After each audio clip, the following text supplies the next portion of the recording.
मैं आज़ाद कबीर, आप देख रहे हैं न्यू इंडिया न्यूज़। स्वागत है हमारे दर्शकों का न्यू इंडिया न्यूज़ पर बिजनेस अड्डा के दूसरे एपिसोड में। और आज हम इस वक्त मौजूद हैं एशिया की सबसे बड़ी मार्केट खारी बावली में मौजूद हैं। और ये बड़ी मार्केट है मसालों की। हमारे इस खास प्रोग्राम बिजनेस अड्डा का यही मकसद होता है कि हम पूरे भारत में, इंडिया में जो स्मॉल और मीडियम जितने भी बिजनेसमैन हैं उनके सफ़र को, उनकी जर्नी को हम दिखाएं। और हमारे जो भारत में युवा है, यूथ है, बिजनेस के जो अनुभवी हैं, जो एक्सपीरियंस होल्डर हैं, तजुर्बेकार हैं, जिन्होंने अपनी इंडस्ट्री में काफ़ी लॉन्ग पीरियड दिया है, लंबा समय दिया है और पूरे लाइफ में एक एक्सपीरियंस से उन्होंने पूरी ज़िंदगी में अपने बिज़नेस को खड़ा किया, तो उनके सफ़र को हम इसलिए दिखाते हैं ताकि हमारी जो भारत की युवा है वो इनसे सीखे और फिर उसके बाद वो सीख करके प्रेरणा ले और ताकि वो खुद भी एंटरप्रेन्योर बने, बिजनेसमैन बने और खुद भी रोज़गार को लाएं और रोज़गार दें। हमारे दर्शकों को न्यू इंडिया न्यूज़ पर बिजनेस अड्डा के दूसरे एपिसोड का बेसब्री से इंतज़ार था, तो आपका इंतज़ार ख़त्म हुआ और आज बिजनेस की नई गली है। और आज हम आपको एक अजीम शख्सियत से मुलाकात करवाने जा रहे हैं जो कि फ्रूट चाट मसाले की इंडस्ट्री में बेताज बादशाह हैं। आपने फ्रूट चाट मसाले के बहुत सारे ब्रांड्स का नाम सुना होगा, उसमें से एक नाम है जुम्मा चाट मसाला। जुम्मा चाट मसालों को यूज़ करने वाली जितनी भी आवाम हैं, जो जायके को जानते हैं और स्वाद और टेस्ट की समझ रखते हैं, तो उन्हें पता होगा कि जुम्मा चाट मसाला की क्या अहमियत है। अगर हम बात करें नवरात्रे की या रमज़ान की, रोज़ों की और आम दिनों में भी, तो ये जो चाट मसाला है इसकी बहुत बड़ी अहमियत है आवाम के बीच में। हमारे साथ मौजूद हैं इस वक्त सुल्तान साहब। सुल्तान साहब, बहुत बहुत स्वागत है आपका न्यू इंडिया न्यूज़ पे। जी, मैं भी आपसे का शुक्रगुजार हूँ न्यू इंडिया टीम का कि आपने मुझे इस लायक समझा कि मेरे तक आए, आप मुझसे दरियाफ्त करना चाहते हैं मसालों के बारे में। इंशाल्लाह जहाँ तक मेरी कोशिश होगी, जितनी मेरी नॉलेज है, मैं आपको उससे रूबरू कराता हूँ। और आज हम जानेंगे कि जुम्मा चाट मसाले का सफ़र कैसे शुरुआत हुई और आज कैसे ये एक ब्रांड बना और इसके फाउंडिंग मेंबर कौन थे, क्या चैलेंजेस थी, क्या चुनौतियाँ थी, किस तरह से इसकी शुरुआत हुई, आज कहाँ पर जुम्मा चाट मसाला स्टैंड करता है। सबसे पहला सवाल सुल्तान साहब आपसे यही होगा कि जुम्मा चाट मसाले की शुरुआत और इसका सफ़र कब और कैसे हुआ, क्या कहना है आपका? इसका सफ़र तकरीबन 1950 से शुरू हुआ था। मेरे दादा मरहूम जमालुद्दीन और जुम्मा चाट वाले जो है वो बेसिकली चाट बेचते थे। दिल्ली कॉलेज, एक पुराना कॉलेज है अजमेरी गेट पे, उसमें उन्होंने चाट का सिलसिला शुरू करा था। वहाँ के प्रिंसिपल बेग साहब के तामुन थे, एक छोटी सी दुकान कर दी थी, वहाँ से उन्होंने शुरू करा था। मगर उससे पहले मेरे दादा जो हैं वो बहुत छोटी उम्र में माइग्रेट आ गए थे, दिल्ली आ गए थे, गालिबन 12 साल की उम्र। अच्छा, 12 साल की उम्र में दिल्ली आ गए थे। तो कहाँ से, किस शहर से, किस गांव से माइग्रेट करके आए थे आपके दादा? मेरे दादा मरहूम डिस्ट्रिक्ट मुरादाबाद संभल तहसील से ताल्लुक़ रखते हैं, उत्तर प्रदेश। जी जी। तो वो बचपन में ही यतीम हो गए थे। उनका कोई बारी, सिर्फ एक चाचा थे जो यहाँ दिल्ली में काम करते थे, एक दवाखाना है फराज खाने में, मशहूर दवाखाना। तो उसमें मशहूर दवाखाने के उस वक़्त जो कार्यकर्ता थे हकीम सिराजुद्दीन थे।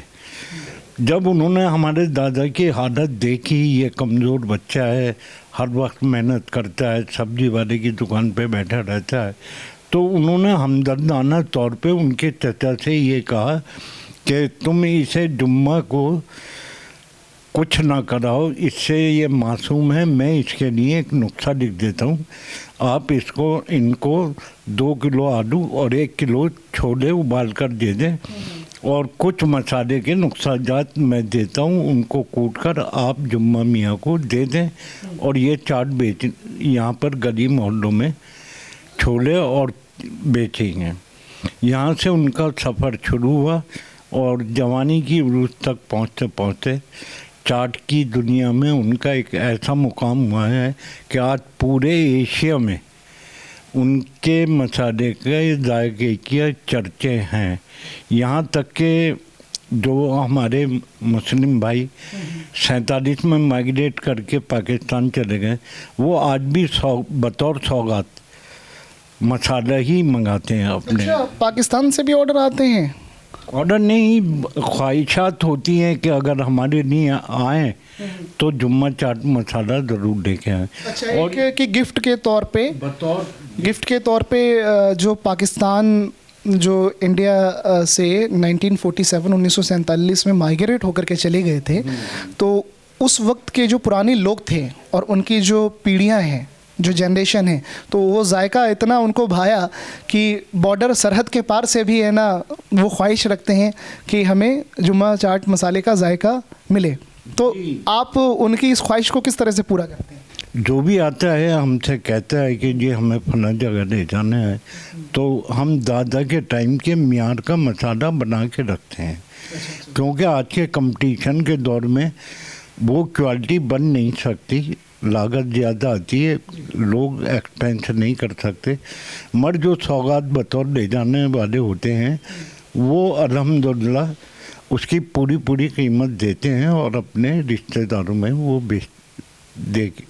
तोहफ़तन देते हैं। ठीक है सुल्तान साहब, हम एक इंटरेस्टिंग बात ये हम पहले जानना चाहेंगे कि जो हकीम साहब का आपने ज़िक्र किया, उनका नाम लिया, तो आपके दादा की लाइफ में हकीम साहब का एक अहम रोल दिख रहा है इसमें। सबसे बड़ा रोल मसाले में हकीम सिराजुद्दीन को ही बैठता है। ना वो मेरे दादा को लिख के देते, ना वो उस पर मेहनत करते और अमेंडमेंट करते रहते थे दादा मेरे। तो काफ़ी फ्लेवर हैं उसमें, दही मसाला है जो आज तक उस टेस्ट का किसी ने नहीं बनाया।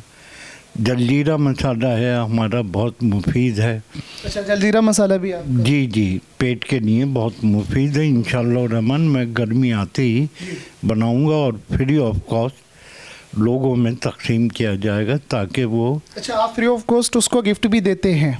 बिजनेस के अलावा आप गिफ्ट का भी आपका जी उसको देते हैं? ये मेरे दादा के ज़माने से ही चलन आ रहा है कि घर के किसी भी इस्तेमाल करने वाले को मसाला के पैसे नहीं देते। यहाँ तक कि हमारी जो गैर मुस्लिम बहनें हैं वो नवरात्रों में नवरात्रे रखती हैं, व्रत रखती हैं, तो वो भी अपना हक समझ के हमारी दुकान से फ्री ऑफ कॉस्ट ले जाती हैं। अच्छा, ले जाते हैं और आप उनको फ्री ऑफ कॉस्ट गिफ्ट देते हैं? जी, बहुत अच्छी बात है। ये हमारे दादा के असूल था। ये सिलसिला ये कैसे शुरू हुआ? ये जो सिलसिला था ये कैसे शुरू हुआ? ये शुरुआती दौर में लोग आते थे, भाई मत थोड़ा मसाला दे दीजिए घर के लिए, तो वो एक कागज़ की पुड़िया में दे दिया करते थे। वो रुझान आज तक चला आ रहा है। मैं भाई जुम्मा की तीसरी पीढ़ी हूँ और मेरे बच्चे भी इस काम से जुड़ चुके हैं और उनको भी यही तरगीब दी गई है कि आप भी ये सिलसिला फ्री ऑफ कॉस्ट का आगे चालू रखें, जारी रखेंगे। तो आप सुल्तान साहब, आप थर्ड जनरेशन हैं। आपके दादा ने शुरू किया था, फिर आपके फादर, और फिर आज आप कारोबार संभाल रहे हैं।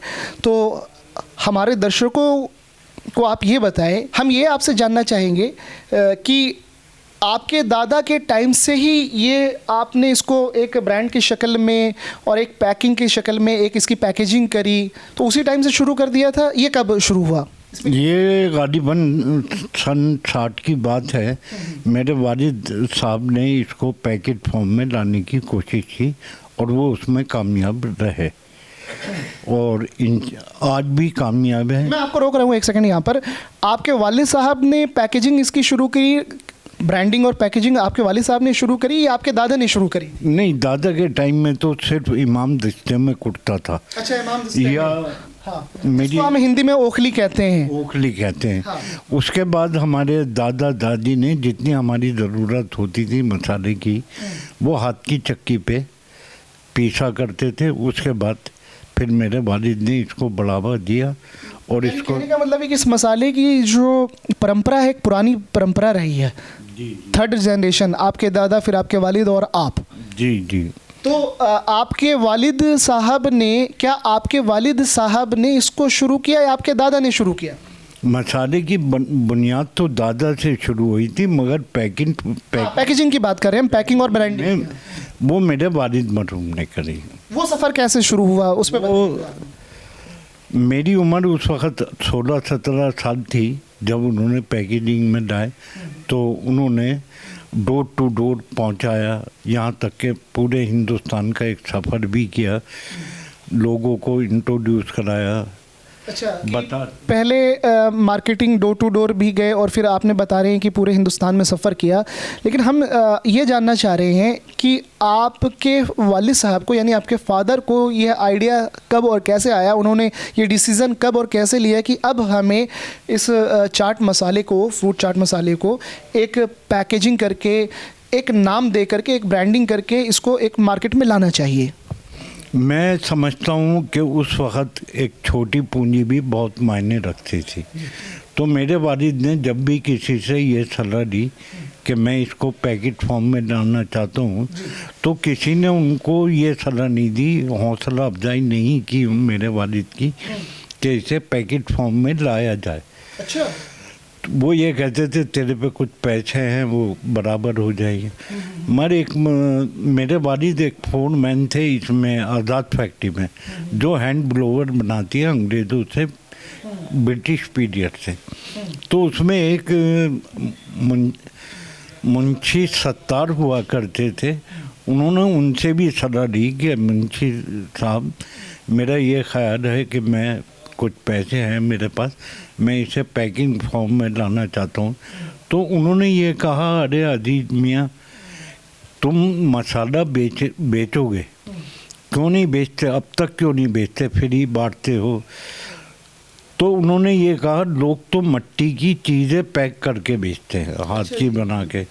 तो उनकी हौसला अफजाई से उनको ये सिला मिला कि उन्होंने उनकी बात पे अमल करा और उसको पैकिंग फॉर्म में लेकर आए। ठीक है। सुल्तान साहब, आपके कहने का मतलब ये है कि आपके जो फादर थे, आपके वालिद साहब जो थे, उनका ये इरादा था कि ना जल्द से जल्द अब मसाला जो है वो मार्केट में आ जाए और एक पैकिंग फॉर्म में, और उनको कोई भी एनकरेज नहीं कर रहा था, हौसला अफजाई, कोई हिम्मत उनको नहीं बढ़ा रहा था, बल्कि सब नेगेटिव बातें बोल करके उनकी हिम्मत को तोड़ रहे थे। तो आपने जैसा कि बताया कि एक फैक्ट्री में एक मैनेजर साहब मिले, तो उन्होंने पॉजिटिव टोन के साथ उनको राय मशवरा दिया, सलाह दी कि आप इस काम को जल्द से जल्द क्यों नहीं कर रहे हैं।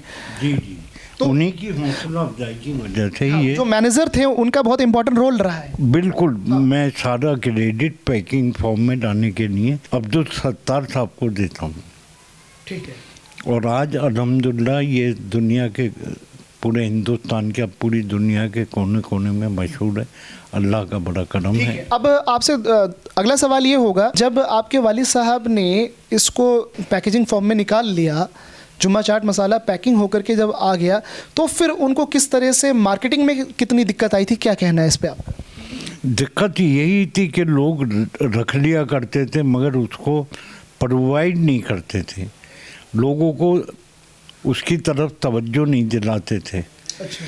तो जो हमारे दादा कॉलेज में चाट बेचते थे, वहाँ से सालाना कम से कम 2000 बच्चे और बच्चियाँ निकलती थीं, तो वहाँ पर वो चाट की शौकीन हो जाती थी दादा की कैंटीन से।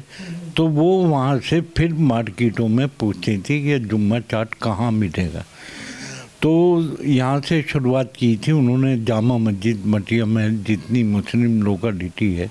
आप किसकी बात कर रहे हैं? आप दादा की बात कर रहे हैं या वालिद साहब? वालिद साहब की बात कर रहे हैं। वालिद साहब। आपके वालिद साहब ने जब इसकी पैकेजिंग कर ली और फिर जब छोटे छोटे दुकानों पे जब गए इसको सेल के लिए, तो उन्होंने रख लिया, हाँ, मगर उसको बेचने की कोशिश नहीं करी। रिटेलर जो किराने की शॉप वाले, दुकान वाले थे, वो उसको सेल नहीं करते थे, रिकमेंड नहीं करते थे। फिर उसकी वजह ये हुई कि सालाना 2000 के करीब लड़कियां वहाँ से पढ़ के निकलती थी दिल्ली कॉलेज से। तो वो उन्होंने ही वो पूछती थी कि भाई जुम्मा ये मसाला कहाँ मिलेगा। अच्छा, तो एक मिनट में आपको रोक रहा हूँ। आपके दादा जो थे वो कॉलेज, दिल्ली कॉलेज के बाहर स्टॉल लगता था उनका फ्रूट चाट का, जी जी। और वहाँ पे जो उनकी टेस्ट की जो भी कायल लोग थे, जो जिनको उनका जो फ्रूट चाट का जो जायका, मसाले का जो स्वाद उनके ज़बान पे जो जायका चढ़ गया था, जी जी। तो वो उस जायके को भूल नहीं पाए और वो मार्केट में उस मसाले को ढूंढने लगे। उसका सबब ये हुआ कि फिर हमारी एक बहुत अच्छी मार्केट बन गई। फिर लोगों को खतूत आते थे कि हमें भी चाहिए। तो सबसे पहले आपकी इस मसाले की मार्केटिंग कहाँ, आपने दिल्ली से शुरुआत करी थी या कहीं और से शुरुआत करी थी? दिल्ली जामा मस्जिद गेट नंबर 1 के सामने जो मटिया महल रोड जा रहा है, उनके दोनों साइड पे जितनी भी किराने की दुकान और जनरल स्टोर हुआ करते थे, उन सभी पे, और आज की तारीख में भी वहाँ सब दुकानों पे पुरानी जुम्मा चाट मसाला मिलेगा। अच्छा, आज भी हर जगह पे ये मसाला इजीली अवेलेबल है? इजीली अवेलेबल है। ठीक है, थोड़ा सा हम शॉर्ट में हम ये जानना चाहेंगे कि आप अपने दादा के बारे में बता रहे थे कि जो उनका स्टॉल लगता था फ्रूट चाट का, तो कॉलेज के जो प्रिंसिपल थे और स्टाफ थे और जो स्टूडेंट्स थे वो काफ़ी मुतासिर और इम्प्रेस हुआ करते थे उनके जायके को लेकर, उस पर क्या? गालिबन प्रिंसिपल साहब से लेके जो टीचिंग स्टाफ था, चाहे वो दिल्ली कॉलेज का हो या एंग्लो अरबिक स्कूल का हो, वो भी अपने रिसेस पीरियड में प्रोवाइड यही करते थे कि छोले कुलचे खाने हैं भाई जुम्मा के, या चाट खानी है। अमूमन स्टाफ के लोग ही खाते थे। तालिब इल्मों के साथ साथ स्टाफ पूरा खाता था। और आज भी उस परंपरा को कायम रखा है। जाकिर हुसैन कॉलेज जो ये शिफ्ट हुआ है यहाँ पर तुर्कमान गेट पे, जाकिर हुसैन कॉलेज अभी दिल्ली यूनिवर्सिटी का एक कॉलेज है वो भी। जी जी, 70-72 कॉलेजों में से एक वो दिल्ली यूनिवर्सिटी का एक कॉलेज है, जाकिर हुसैन।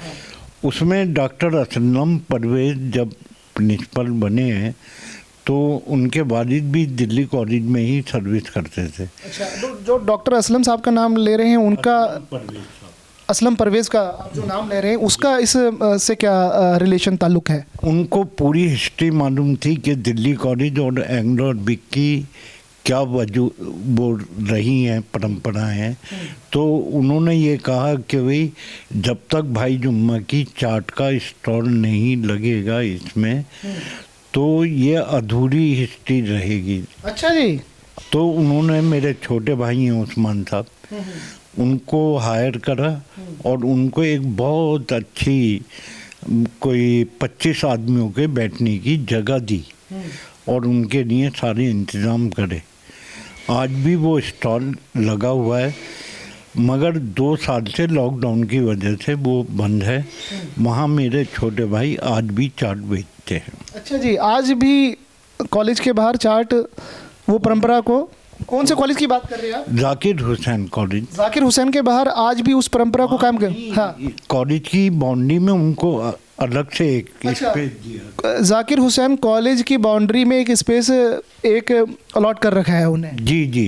तो यानी इसका मतलब ये कि जो पुराना, जो आपके दादा के टाइम से जो परंपरा थी, उसको आज भी जो हुसैन कॉलेज में जिंदा रखा गया है। जिंदा रखा गया है। जी जी जी। उसमें इसका मतलब ये है कि जो जायका जो था फ्रूट चाट मसाले का और आपके दादा के हाथों में जो एक जादू थी, तो वो उसका जो स्वाद है और वो अभी तक बरकरार है। जी माशाल्लाह बरकरार है। और ये हमारे ख़ानदान के हाथ में कुछ बात है। कबीर साहब एक इसका कम्बिनेशन रहा है, केला और आम की चाट, और इंशाअल्लाह रहमान जब आम आ जाएंगे मैं कबीर साहब आपको बुलाऊंगा, अपने दस्तरखान पे बुलाऊंगा। अच्छा जी।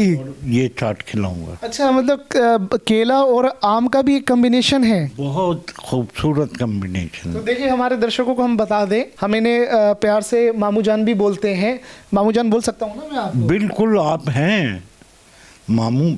मामू हूँ मैं आपका कभी। हाँ, तो हम अपने दर्शकों को बता दें कि हम अब प्यार से हम भाई सुल्तान को मामू जान भी बोलते हैं और ये हमें अपना भांजे जैसा मानते हैं। अपने दर्शकों को हम बता दें कि आपने तो बहुत सारे फ्रूट चाट का जायका आपने लिया होगा, तो कभी आप भाई सुल्तान का जो जुमा चाट मसाला है उसका भी आप टेस्ट कीजिए।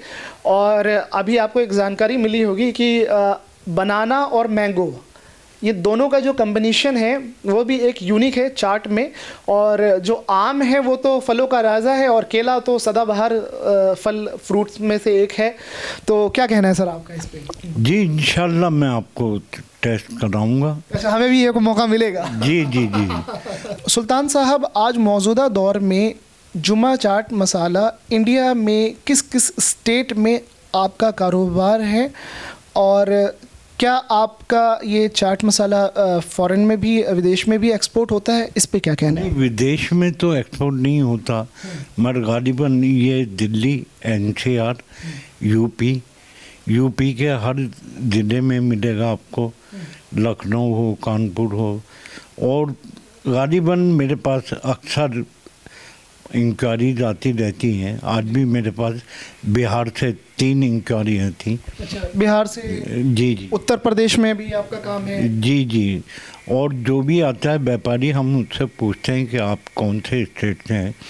तो गालिबन 8-10 स्टेट तो ऐसे हैं जहाँ पर हमेशा मिलेगा आपको। अच्छा, इंडिया के 8-10 स्टेट में आपका मसाला इजीली अवेलेबल है? जी जी जी। तो थोड़ा आप बताएं, पैकेजिंग पे बताएं, किस किस साइज़ में अवेलेबल है आपका ये मसाला? हमारे एक 500 ग्राम का है पैकिंग सबसे बड़ा, वो दिल्ली एनसीआर में जितने ये अंडे की रेडी लगाते हैं या मोमोज लगाते हैं या चाउमीन्स वगैरह हैं, इसमें एक ट्रेडिशन बन गया है कि जुम्मा चाट ही डलेगा। अच्छा जी। जी जी। तो बेसिकली आपका ये मसाला फ्रूट्स के लिए है, तो लोग इसको आप बता रहे हैं कि मोमोज और चाउमीन और भी अदर डिश में इसमें यूज़ कर लेते हैं क्या? बिल्कुल, करने वाले उसको अपने हिसाब से, अपने जो भी का काम है उनका, मोमोज का है, चाउमीन का है, वो अपने हिसाब से अपनी मिकदार के हिसाब से डालते हैं। ये हमें नहीं। हमने सुना है कि बहुत सारे बिरयानी वाले भी आपके मसाले को बहुत ज़्यादा यूज़ करते हैं, इस्तेमाल करते हैं बिरयानी के जायके को बढ़ाने के लिए। कहाँ तक ये बात सही?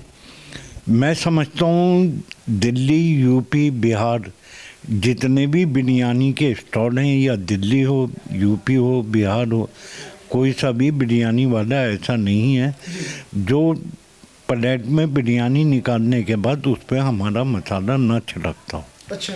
ये अल्लाह का बड़ा करम है, एहसान। अंडे वाले हैं, फ्राई वाले हैं, जो मुर्गा फ्राई करते हैं, फिश फ्राई करते हैं, वो भी ऊपर से जायके को बढ़ाने के लिए उस पर डालते हैं।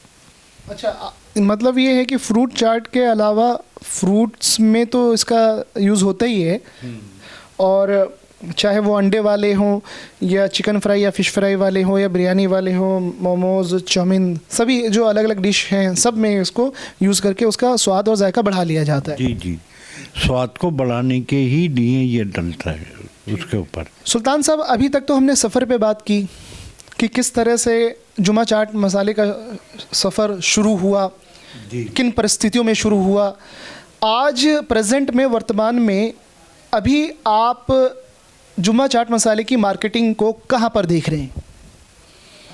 मैं समझता हूँ कि हमने कभी सोचा भी नहीं था कि आज माशाल्लाह मेरे छोटा बेटा है, उसने अपनी चक्की लगा रखी है, ग्राइंडर अपने ही लगा हुआ है, और तकरीबन 3 से 2.5 हज़ार से 3 हज़ार किलो रोज़ का वहाँ पर पिसता है। अच्छा, 2.5 से 3 हज़ार kilo every day, per day चक्की में पिसता है, और वो निकल जाता है। वो पैकिंग सेम डे में उसकी पैकिंग हो जाती है?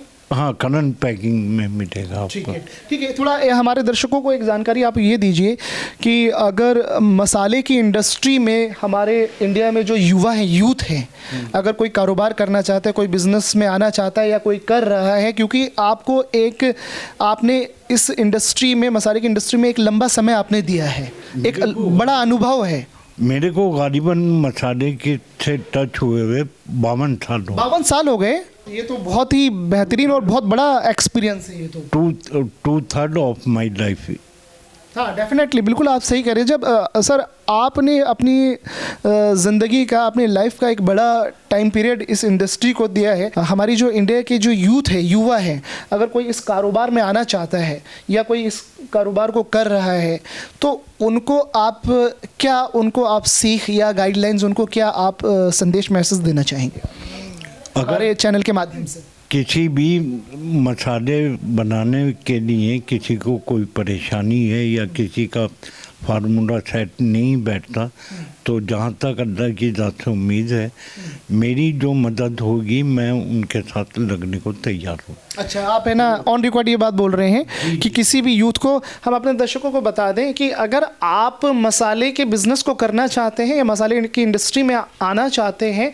तो आप बिना झिझक आप सुल्तान साहब से आप कांटेक्ट कर सकते हैं। और 52 साल का 52 इयर्स का एक्सपीरियंस, अनुभव है इनको, और आप इनसे गाइडलाइंस, आप इनके अनुभव से आप सीख सकते हैं। क्या कहना है सर आपका? जी इंशाल्लाह रहमान, मार्गदर्शन आप करेंगे। उसमें यही नहीं कि मुस्लिम कम्युनिटी से ही हो, कोई किसी भी कम्युनिटी से हो, यहाँ पे रिलीजन, जाति और धर्म का कोई लेना देना ना, ये क्योंकि ये एक ह्यूमैनिटी की तरफ, और ये आपकी एक बड़कपन वाली बात है कि ये चीज़ हमें अच्छी लगी।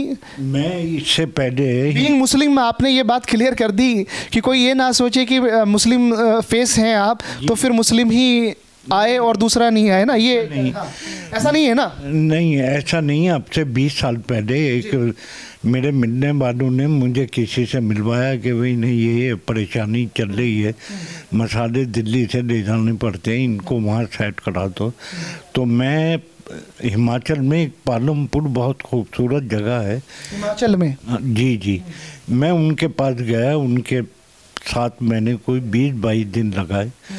आज अल्हम्दुलिल्लाह उस बच्चे का काम इतने उरूज पर है कि वो स्पॉन्सर कर रहे हैं अपने काफ़ी प्रोग्राम हिमाचल स्टेट में, और मुन्ना मसाले के नाम से काफ़ी शोहरत है, जो पूरे हिमाचल से लेके लेह लद्दाख तक उसकी सप्लाई है उनकी। तो उनको आपने सपोर्ट किया था? उन्हें मैंने बहुत अच्छी तरह सपोर्ट। ठीक है, अब हम आपसे अगला सवाल हम ये करेंगे कि जो भी आपके मसाले की इंडस्ट्री में जो भी मशीनरी का यूज़ होता है, एक तो पैकेजिंग मशीन है और एक ग्राइंडिंग मशीन है, तो ये पूरा का पूरा इसमें मिनिमम, अगर कोई हमारा कोई यूथ है, कोई इन्वेस्टमेंट करना चाहता है, तो मिनिमम खर्चा कितना आता है? क्या कहना है इसको? मशीनरी अगर बेसिकली थोड़ा मटेरियल दिया जाए और एक ग्राइंडर दिया जाए, पैकेजिंग मशीन दी जाए, तो उसमें 8 से 10 लाख का खर्चा है।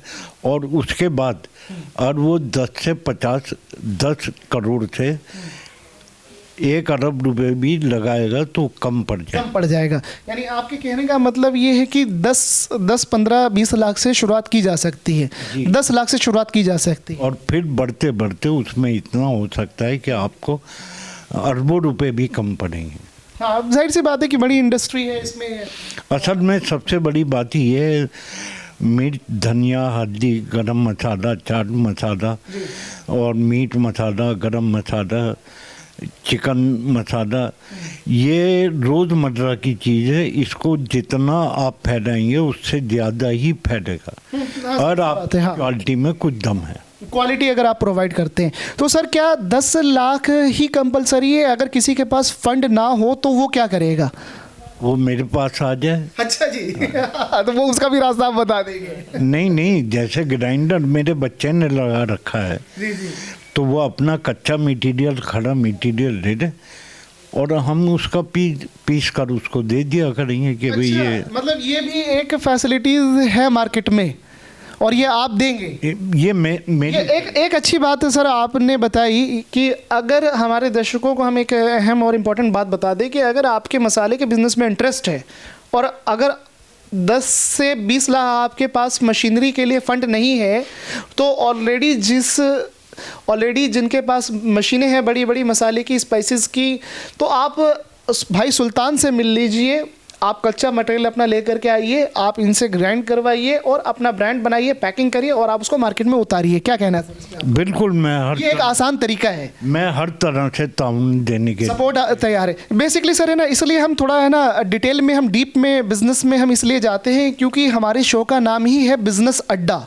और बिजनेस की गलियों में क्या चल रहा है, कैसे चल रहा है, किस तरह से आपने अपनी जर्नी की शुरुआत करी, और ख़ासकर हमारे इंडिया में जो स्टार्टअप बिज़नेस होते हैं, एंटरप्रेन्योर की तरफ, बिज़नेस की तरफ, है ना, रुझान ध्यान कम होता है। और जो तजुर्बा होता है, एक्सपीरियंस होता है, अनुभव होता है, वो सर उसकी जानकारी, अब आप एक्सपर्ट हैं अपने फील्ड के, मसाले इंडस्ट्री की, तो लोगों को, हमारे यूथ को सही जगह से सही जानकारी नहीं मिल पाती है। तो उस जो एक ये गैप जो बना हुआ है कि लैक ऑफ नॉलेज, इसकी कमी को भी हम दूर करते हैं। दूसरी चीज़ हमारा सबसे इम्पोर्टेंट ये है कि जो एक कारोबारी बिजनेसमैन है, अब जैसे आप हैं, तो या और भी जो बिजनेसमैन हैं, तो ये कनेक्टिंग करना है हमारा। आप दिल्ली में बैठे हुए हैं, तो अब पूरे भारत की जनता को पता लगेगा कि ये एक प्रोडक्ट है, जुम्मा चाट मसाला है, पहले से ही आपका ब्रांड फेमस है, लेकिन बहुत सारे लोगों को हर चीज़ के बारे में पता नहीं रहती है। तो हमारी कोशिश ये है कि उनको पता लगे और वो कनेक्ट हो एक दूसरे से। हमारा इस शो का मकसद ही यही है कि जो विलेजेस हैं, गांव हैं, वो शहर से जुड़े, और जो शहर है, सिटी है, वो गांव से जुड़े, छोटे कारोबारी बड़े कारोबारी से जुड़े। ये सारा सिलसिला है। क्या कहना है सर इसमें आपका? मैं आपको एक मिसाल दूंगा मसाले के काम की। मिस्टर महाशय जो हैं, जो MDH के मालिक थे, उन्होंने पार्टीशन होने के बाद जब दिल्ली आए तो उन्होंने लाहौरी गेट और अजमेरी गेट के बीच में टांगा चलाया था।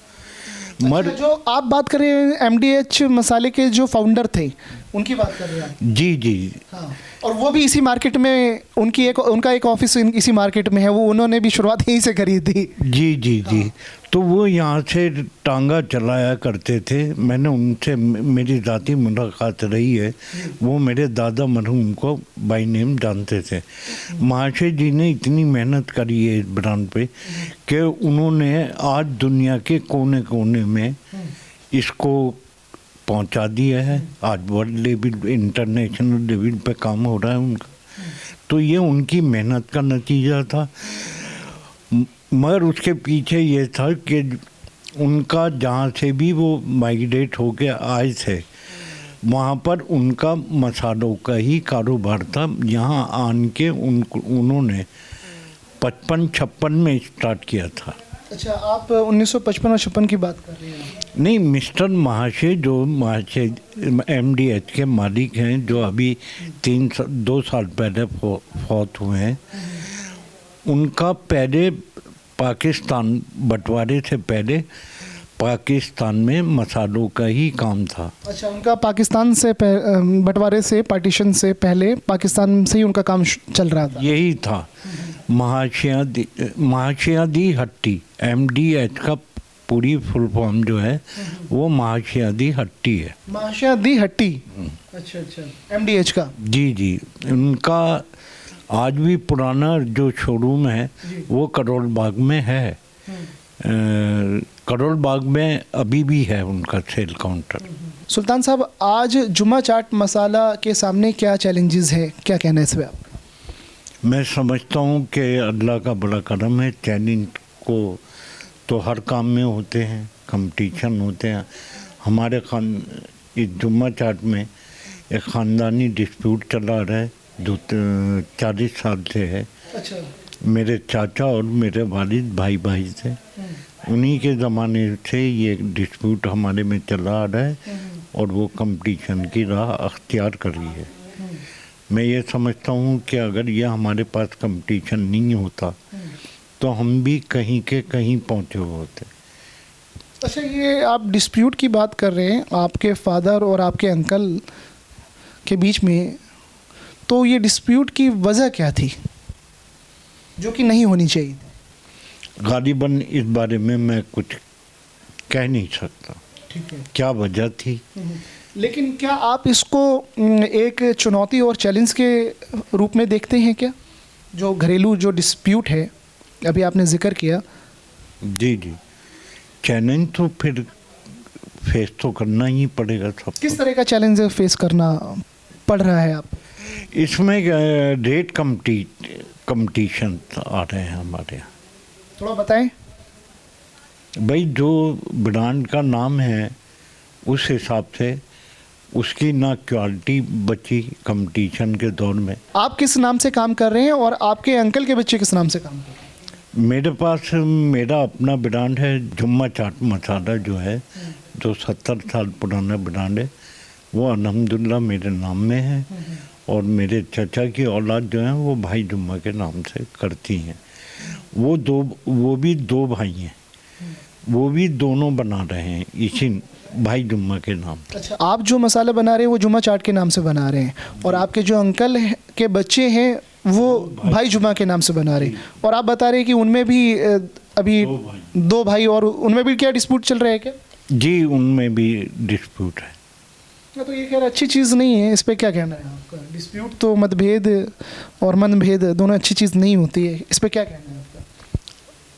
मेरी तो उनसे भी यही दरख्वास्त है कि एक पुराना नाम है, दादा मरहूम का नाम है, हमें सब पिछली बातें भूल कर, जो बीती हुई बातें हैं उनको भूल के हमें आने वाली जनरेशन के लिए कुछ करना चाहिए, जिसमें मेरे भी बच्चे हैं, उनके भी बच्चे हैं, और नस्ल दर नस्ल ये ना चल के ये यहीं ख़त्म होनी चाहिए। हाँ, बेसिकली क्या है कि ये थोड़ा सा चैलेंजेस और चुनौती वाली बात आ गई और ये थोड़ा फैमिली डिस्प्यूट की बात आ गई। और आपके माध्यम से हम अपने दर्शकों को भी ये बताना चाहेंगे कि घर में और कारोबार में जब आपकी जॉइंट फैमिली होती है या सिंगल फैमिली है या कारोबार बिजनेस है, तो किसी भी तरीके का जो डिस्प्यूट है, मतभेद है या मनभेद है, नहीं होना चाहिए। इससे बड़ी दिक्कतें होती हैं। क्या कहना है? बहुत ज़्यादा दिक्कतें होती हैं, एक दूसरे को छोड़ना, जो यूनिटी टूट जाती है ना, तो उससे तो बहुत बुरा असर पड़ता है। बहुत बुरा असर है। और आज हम उस बुरे असर को सफ़र कर रहे हैं ना, उसका नतीजा भी भुगतना पड़ रहा होगा। मेरी अल्लाह से दुआ है। अब आप क्या इस डिस्प्यूट को बने रहना देना चाहते हैं, वैसे का वैसा ही डिस्प्यूट चलता रहे, या इसका कोई सॉल्यूशन आपके सामने है? क्या कहना चाहेंगे आज हमारे न्यूज़ चैनल के माध्यम से अपने आप फैमिली मेम्बर्स को, क्या संदेश देना चाहेंगे? मैं यही संदेश देना चाहूँगा कि ख़ानदान में आपसी लड़ाई झगड़े नहीं होने चाहिए, मतभेद नहीं होने चाहिए। दूरियां दूर करती हैं, मोहब्बत करीब लाती है। मेरी यही दरख्वास्त है देखने वालों से भी, न्यू इंडिया न्यूज़ चैनल को देखने वालों से, कि हम लोगों के हक़ में दुआ करें और हम सब एक जगह हो जाए। हम खुद भी गॉड से, ईश्वर से, अल्लाह से प्रार्थना करेंगे कि ये जो मतभेद, मनभेद और फैमिली डिस्प्यूट है, ये आपके परिवार से भी ख़त्म हो। और जो भी हमारे इंडिया में, हमारे भारत में जो भी फैमिली है, हम अपने दर्शकों को बताना चाहते हैं कि फैमिली जो डिस्प्यूट होती है, चाहे वो बिज़नेस कारोबार में, वो नहीं होना चाहिए। उसके बहुत सारे नुकसान हैं और आप अपनी लाइफ में डिस्प्यूट का नुकसान आपने देखा भी होगा और देख भी रहे होंगे। इन्हीं बातों के साथ हम अपने शो को कंक्लूड करेंगे और एक मैसेज हम अपने दर्शकों को ये भी देना चाहेंगे कि जो फैमिली है, फैमिली में कोई भी डिस्प्यूट नहीं होना चाहिए। कारोबार में कोई भी आपस में अगर आप अपने परिवार के अंदर में कोई भी मतभेद, मनभेद होते हैं, तो उसको डिस्प्यूट को ख़त्म करिए। इसके नुकसान बहुत ज़्यादा हैं। बिज़नेस कारोबार बड़े बड़े डिस्प्यूट में बहुत सारी चीज़ें कोलास और बर्बाद हो चुकी हैं। कहते हैं कि मोहब्बतें और प्यार बनाती हैं और नफ़रतें बिगाड़ती हैं, बर्बाद कर देती हैं। आप देख रहे थे न्यू इंडिया न्यूज़ पर बिज़नेस अड्डा। हम अपने दर्शकों को अगले प्रोग्राम, अगले कार्यक्रम में हम नई जगह, नए बिज़नेस और नई गलियों में हम जाएंगे और नई शख्सियत से आपको मुलाकात करवाएंगे। आप देख रहे थे न्यू इंडिया न्यूज़ पर बिज़नेस अड्डा।